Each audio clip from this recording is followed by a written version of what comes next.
This is Kendall from Educating Abroad. Today I'm going to show you how to create a Google Slides presentation from a PowerPoint. All you need to do is open up your Google Drive account. I have a folder called Educating Abroad.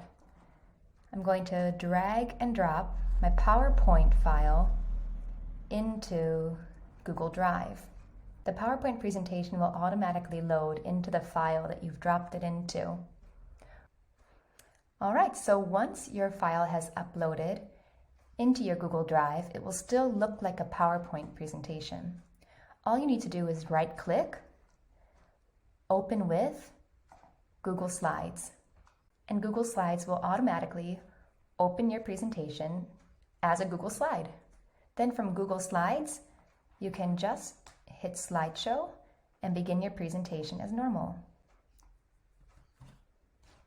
If you want to save this PowerPoint as a Google slide, you just go to File, Save as Google Slide. That's simple. Now your PowerPoint presentation is available as a Google slide that you can access anywhere. So I hope this has been helpful. And if you'd like to play some of the digital games that we've created, head over to our store on Teachers Pay Teachers called Educating Abroad, or you can visit our website, educatingabroad.org. Thank you. Have a great day.